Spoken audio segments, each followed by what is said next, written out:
Welcome to Between the Horns, presented by your Southern California Toyota dealers. Camryn Irwin alongside DeMarco Farr and our very special guest to get us ready for the preseason. We got Micheal Brokers in house. Yes, sir. I can guarantee you this The is legend. already going to be a defensive Yes. tilt of a Between the Horns. Rams, of course, kicking off the preseason starting tomorrow at 4 p.m. in SoFi Stadium against the Dallas Cowboys. Do you remember Yes, sir. what I told you? You were my favorite Ram. Yes, I do remember. And you saying it that. stands true. Yes. Thank Every you. week in, week out, day in, day out, first off the bus, first at practice, first onto the field. My Yes. favorite. It's an honor to have you here, man. Man, thank you. For somebody of your caliber to see that, Yes. it means tremendous to me. And you look so handsome. He's Oh, really, thank you, man. Yeah, Thank doesn't he, you. though? Yeah, he they looks tell me great. I'm made for TV, man. I don't know what it is. They didn't tell me to dress up and put the earring on. Well, No, the good come on. news is you said you're made for TV. You're getting a little TV debut tomorrow, a part Yeah. of the ABC 7 crew alongside JB, MJD, and Mina Yes. Kimes. How you feeling about getting ready for the TV broadcast? I'm excited. I'm actually excited. To do a broadcast of the team that, like, I'm a fan now. So like I get to watch as a fan, I get to talk as a fan. So there are some things I might say that might be a little objective. So I'm just excited to see what it's all about. You know, this media side is a little different, but I think I got it. You are most certainly not a fan. You know this, right? That's what I was just about to say. No, you're not a fan. You're an analyst. Yes, sir. There we go. But There I we mean, it's go. funny. There I we mean, go. you have to like learn how to be honest. Like a dude you like, you have to critique them. You have to tell them. How do you think it was for me telling you about you, watching you play, and then asking you questions after the game? Same thing. You got to be Right. honest. Yeah, just have fun with it. Yeah, but I mean, we're both players, and I think that's the biggest thing. It's like I'm not disrespecting you when I'm asking you these questions. I just really want to know how you're doing, what's going on. Why did you suck today? Right. Let's be real. Let's be real. Well, then this is the perfect segue. Time to put on the analyst cap. No Come on longer now. a fan as we look ahead to this season. Of course, we've got Matthew Stafford coming back for his 17th year. The addition of Davante Adams. You talk about the emergence once more of Puka Nacua. The defensive side of the ball is only going to get better with the young secondary as well as the additions in.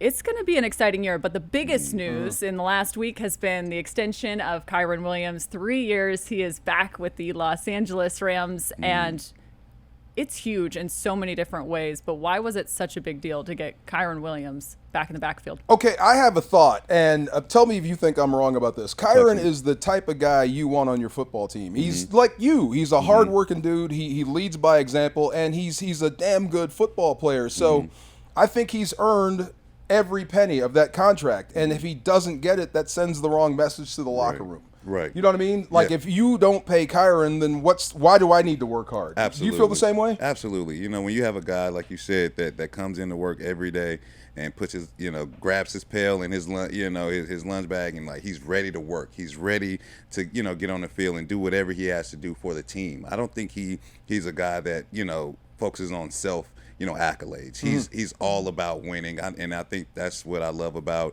McVay and his whole, his whole leadership is about. It's about the team first. It's about everybody giving what they have for the same common objective is to win. So I think Kyren, fits that scheme perfectly, and I'm glad that he also got his deal done, and it's a guaranteed deal, 3 years, $33 million. So yeah, I'm definitely. This is what I mean. excited. You're not a fan because, like, from the fans' perspective, you may point out the negatives of Kyren, but you're missing all the positives and what he Right. brings and what the energy that he brings to the football team and how he lifts other people. That stuff is so important. So I am so glad, and I thought he was smart that he showed up during all this. Right. He didn't miss a Right. day. Right. It shows him that he's really involved and he wants to be here. So I thought it was awesome to get that deal done. Great for him, great for the football team. You called him a workhorse. I mean, he had the third most carries, only short of Saquon and Derek last year, and he was just 1 yard short of trying to find the magical 1,300 in terms of total rush yards. 81% of the snaps. The question remains, he had obviously touchdown after touchdown, 15 plus in terms of scrimmage touchdowns last 2 seasons. Do they need to lessen his load? Do they look somewhere else? That's a great question. You faced off against Saquon, right? And Derrick Henry. You know when that guy back there is a factor. So, Right. I mean, if you could be a bell cow back and be a guy that carries it every single time and still threatens the defense, that's awesome. But for guys like Kyren, I think it's smart that if you have a secondary back that can take some of those carries to keep him fresh, I think you get a better Kyren Williams that way. Absolutely. Like you said, I mean, I agree with you. If you could take the load off his legs a little bit, have two-back system where he can come off the field a little bit, because you said he had 80% of the snaps. So, yeah, if you could take some of those snaps off his legs and have somebody else take it and still get the same production, I think that'd be good for him. Yeah, like 313 carries. And I was looking around the league, and I think he might be the only back with that many carries that didn't have another guy that took at least 100. Yeah. Wow. Like Saquon had Jalen Hurts, who took care. He can run. Right. Lamar, obviously, with Derrick Henry. It was Kyren, and then the next was 58 with Blake Corum. Wow. That's a dude that's playing a lot. So if you can just take some of those carries away, you might get a fresher Kyren in the fourth quarter. Yeah. And maybe this is too easy of a question, but who is that second back? And especially just considering I look at Jarquez Hunter, what he did at training camp, and he seems awfully dangerous. Is it him? Is it Blake Corum? Ronnie Rivers? Where do you think those other touches are going to? We'll find out tomorrow. Yeah. This is what I like. I mean, We will. Yeah, I mean, I could pick my guy, but I mean, look, we'll find out who wants that job. You know, I think all jobs are open when you come to preseason. Absolutely. But I do like Blake. I do like Blake Corum because I feel like they're the same stature, kind of the same back, and you don't lose the production that you get, you know, with Kyren. So, you know, having a back that, you know, when you pull him off the field, you know, he comes in and you're like, dang, I'm dealing with the same guy again, you know. So, yeah, I think, you know, I like Blake. Yeah, that's a tough task to have to go up against the same guy, right? Absolutely. Well, let's look ahead to preseason. Starts tomorrow, and it's going to be filled with rookies and a lot of guys trying to make this roster where there are very few spots remaining. Take me back to 2012, the first time getting out on that field, and just what you're feeling going into those games. Man, the first thing you feel is like, I'm playing in the NFL. Like, I'm living my dream. And then the next thing you think, I hope I don't mess this up. You know, like that's immediately like the next snap. The next thought is like, I hope I don't screw this up. Like I made it here, especially for me. I was first round pick. I don't want to be a bust. I really want to come out here and show this organization why they drafted me. So it you know, anxiety is very high. You know, that first preseason game for I remember sure. the first time I saw him, like, damn, this is a big dude. It's a big joker. But I remember it was almost a philosophy by Les Snead. They were taking guys early out of school, so they have their rookie year or their senior year in college, or in the pros. So that was that. For me, coming in, I was like 5 years in school. I was ready. I felt the same way you did. Just stepping foot on the field, I'd won. I made it to the NFL. This is rarefied air. Now I have to find a way to stay here. Absolutely. You know what I mean? So the nerves go out the night before. You're thinking about all the little things you used to dream about as a kid, and here you are putting on that helmet the next day. And then you realize how big and how fast these people are. I'm telling you. God. Yes. We got to get better from here. But, yeah, it's a big moment, but all that goes away once toe meets leather and you see that ball going through the air and you got to go play ball. Absolutely. So just how important are these next three preseason games? Because obviously Rams have a tradition of not playing their starters. You're trying to find those last and final few spots. How do you kind of manage the anxiety going in? If you were to go back and give advice to some of the guys that are just about to get out there, how important are these games?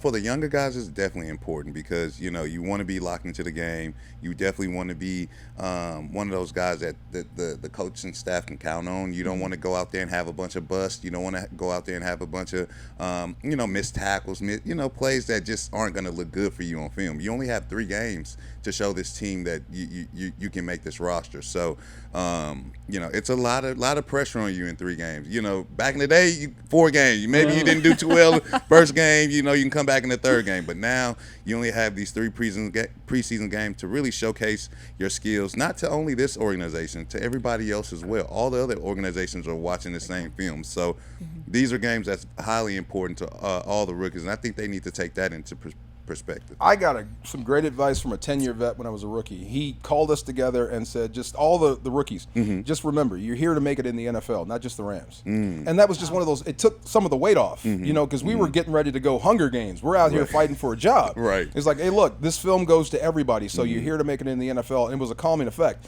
I don't remember. Who did you open up with your rookie year in the preseason? I think it was Baltimore. Do you remember who you first bumped up against? Because the first time I took a snap in the pros, I was going against Vince Evans, who could have been my father. Wow.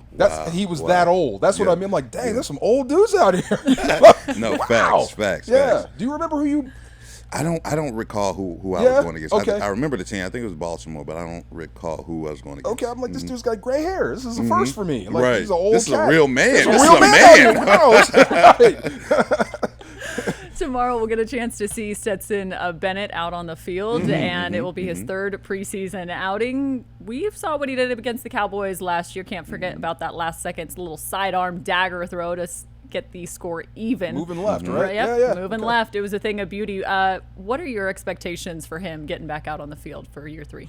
This is wild, Brock. I mean, for him, I know he can move. I know he can scramble. He's that type of guy. But anything that doesn't have to do with his feet, that's what I'm interested in. I hear you. Can you run the offense? Can you drop back? Can you keep everybody on time? I know you can get out of trouble. I know Right. you can scramble. But can you run the offense and be credible? That's what I'd be looking for. Absolutely. I agree. You know, can he run an offense, you know, in and out the huddle, you know, get the play call. Can you give the play call to all the players, get out the huddle fast, you know, read the defense? Like, it's a lot. Quarterback is hard. You know, quarterback is really People like hard. him chasing you. You know, and then so for him to be able to really have that confidence to control offense, I think if we see that, it'll definitely know that, you know, he got better this offseason. I'm rooting for him. I really am. Absolutely. Yeah. Absolutely. Absolutely. Let's set our eyes now to the offensive side of the ball moving forward into the regular season. Massive headlines, obviously, adding Davante Adams into the mix. I mean, his numbers speak for themselves. 1,000 yards receiving, 8 receiving touchdowns in each of the last 5 seasons. I mean, when you put him alongside Nakua, just how good is that pairing in the NFL? Brock, He's you're already... laughing. I know. I was going to say it to you first. We're going that way now. I mean, it's crazy. I said this on Good Morning Football like a couple of weeks ago. They were like, man, who do you think can really challenge the Eagles this year? I was like, man, those Rams are not playing, and nobody's really watching. You know, obviously the addition of Davante Adams, you know, was a big issue, but, you know, people still think like the Rams aren't in it for some reason. I'm like, man, little do you know that he's going to a great head coach, a great foundation where everybody believes in a team. It's no real, you know, nobody's really trying to be a headline guy, you know, always trying to be the guy in the media. And I just think this team really has it. You know, they have all the pieces. You have a great quarterback that knows how to get the guys the ball. A great young defense that have been playing together. Last year they went to the NFC Championship. Like, they can take that experience and go a long way. So I just think, you know, it's only up from here. You went to the NFC Championship. Now it's the Super Bowl, you know. So that's where I am. I don't know about you. No. How many times have you seen him coming the other way, playing against Davante Adams? I'm asking. How many times have you been out there with him? Going against him? Yeah. We went against Green Bay like two or three times. times one year in the playoffs, you know. So because I watch him on tape, and you know, you have to keep your corners confident. But you're watching this dude on tape, like we can't cover this dude. Yeah. You know what I mean? But this is what drives me nuts, because guys like him drive me nuts, because our job is to demoralize the quarterback. Right. Well, we can't, because he's out there, because this guy always thinks he has an outlet. Yes. Because he's always open. That's what that's how he drives you nuts. And he's one of the better third down receivers in the National Football League. So that's one of the things that you would like to change about this offense going from last year to this year is Matthew Stafford and the offense has to do a better job of staying on the field. Third down was a problem. Well, you have one of the best third down receivers in the league since 2012. That's going to help. Plus, he can do all the other stuff. So, demoralizes the defense, scores more points. Yeah, this is a positive for the Rams big time. absolutely. We already touched on the run game, talking about Kyren Williams in the backs, but I'd actually like to flip it now, because tight ends, it feels like that's an area where there could be a massive improvement from last year to this year. The least productive tight end group in the NFL of a season ago.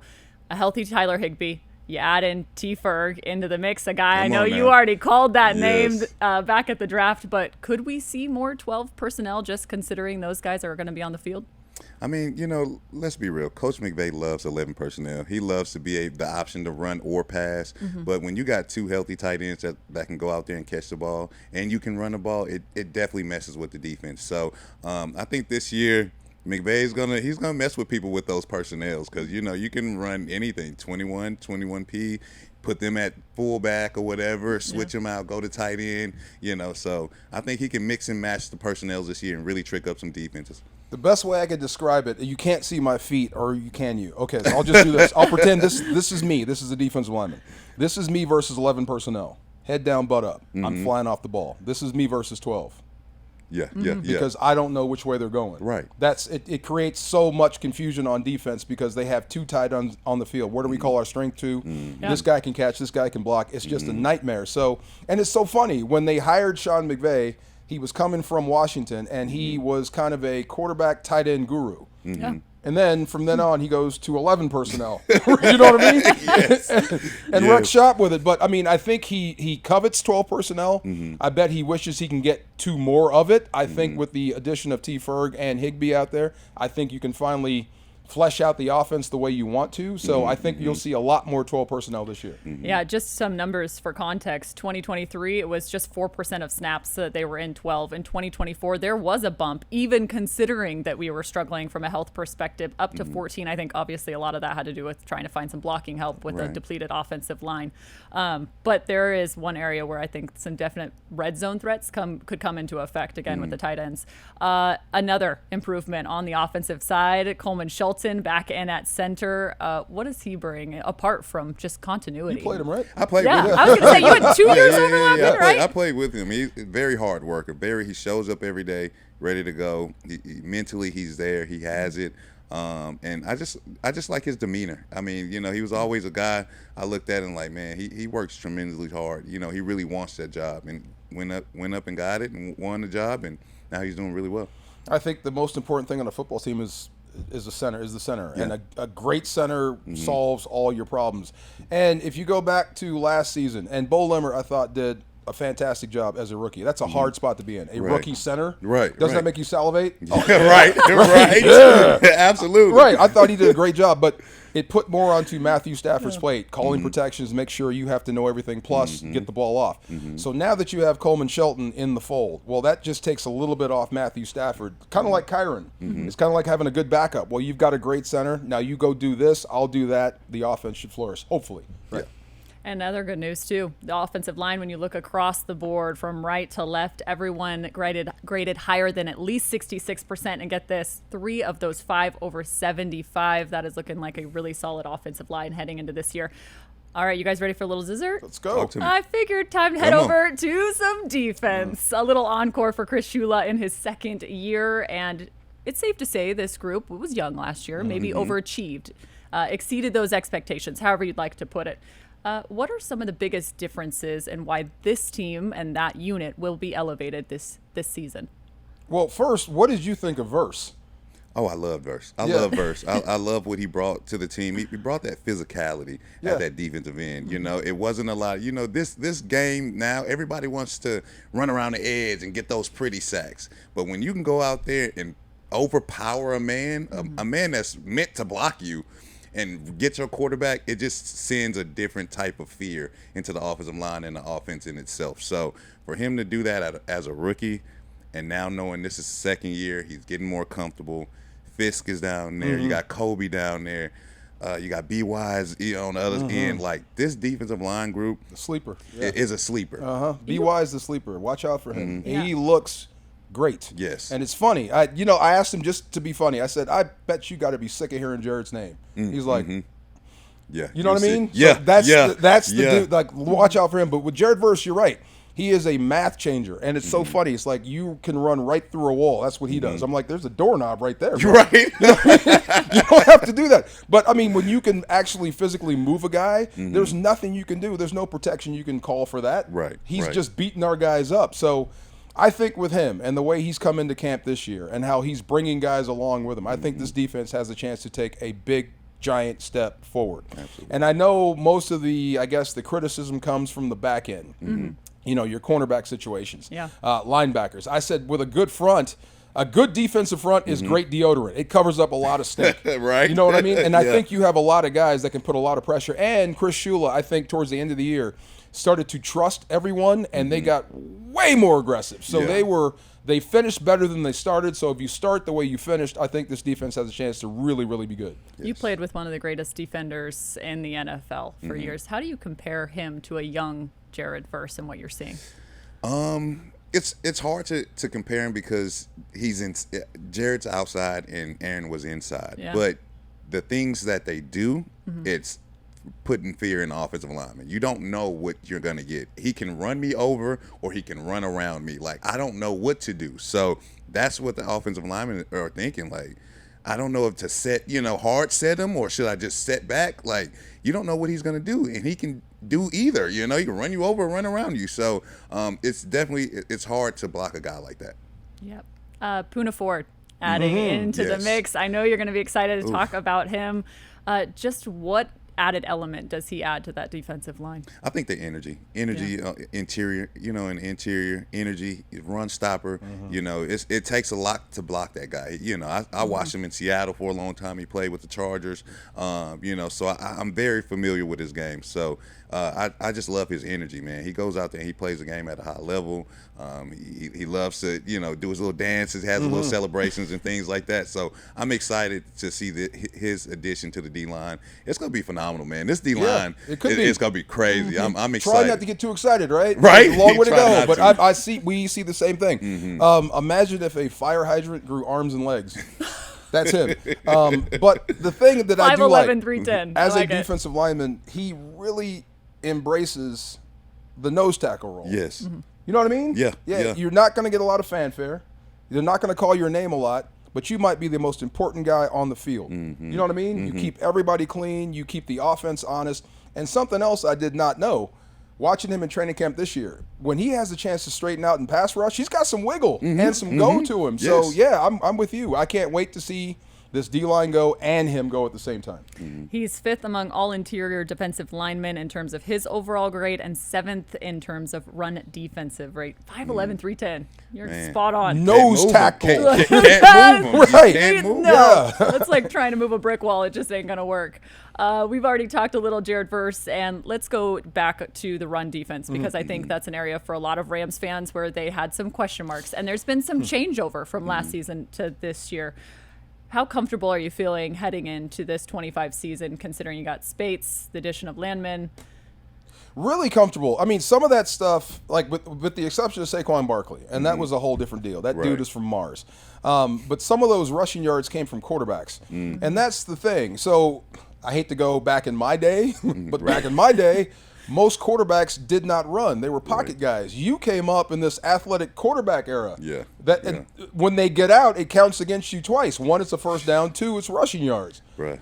I mean, but it seems like once they learn how to cast that wide net, they did a better job against those running quarterbacks. But that is always going to be a problem. I mean, when you have Jared Verse collapsing the pocket from the edge, that's what you really need. Like on running quarterbacks, you need to you need to collapse the pocket, confine it.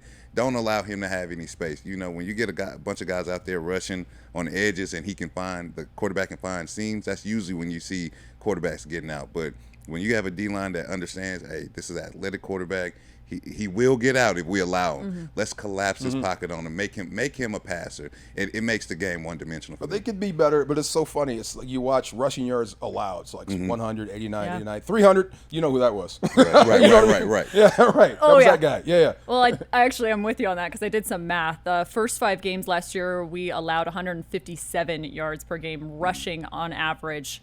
Last 5, though, only 96. Wow. Now, that does kind of eliminate that Eagles matchup in the middle. But once that light comes on as a young player and as a defense, and you kind of get it and how we all work together. And run defense, to me, is about teamwork and communication. Yeah. And they got better as the year went along. So, it became tougher to run on. But earlier, I mean, you're learning. It's hard. Yeah, absolutely. I mean, because for me, when I seen, I played for Detroit for a couple years, and I feel like interior.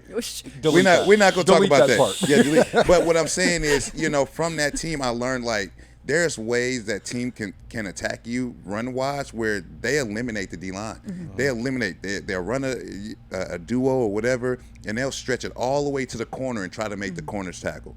And we all know corners don't like to tackle. So and I agree with you. Yeah. Playing the run is a team game. So you need your corners, you need your safeties, you need everybody to hold their gap in the run game for you to be successful. So if we have that, I think that we'll be very successful. All right, guys, it's time to wrap this up and get ready for tomorrow's action. But before we go, I got one last question for you. Over the last 2 years, the Rams have lost some pretty big identity pieces, whether it was Donald or Cup this last season. Or Brockers. Or Brockers, without question. Come on. If you remove McVay and Stafford from the equation, who are you entrusting this team to on the player front? Why would I have to remove him? Wait, hold on a minute. Well, Why? You're not Hypothetically speaking. Hypothetically speaking. I mean, Havenstein comes to mind. He's been here. Higbee's been here the longest.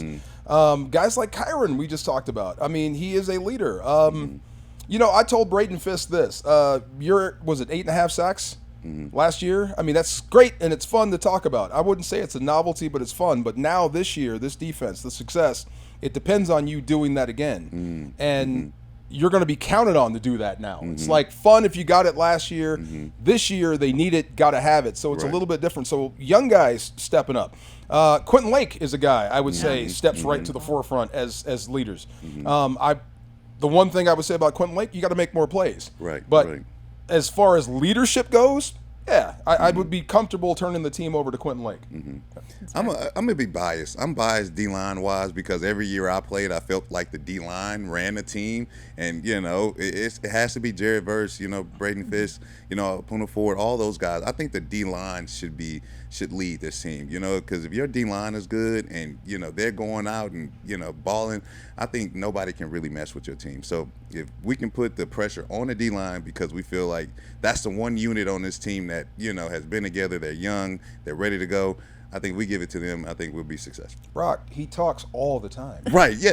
And I've heard that all over the building. They're like, Jared talks all the time. Nonstop. He's always yelling. They were like, you want to play with that, right? Yeah, they were like, oh, yeah, you had the championship, but now he beats you in being loud. I'm like, oh, man. Wow. So, yeah, I think you give it to the D-line. Put it on the D-line's back.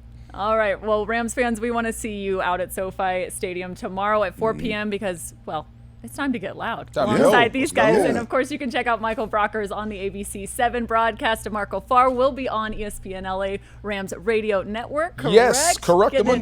Yes. And we can't wait to see you at SoFi Stadium. This has been another edition of Between the Horns, of course, presented by your Southern California Toyota dealers. Can't wait to see you in SoFi. That's Micheal Brokers.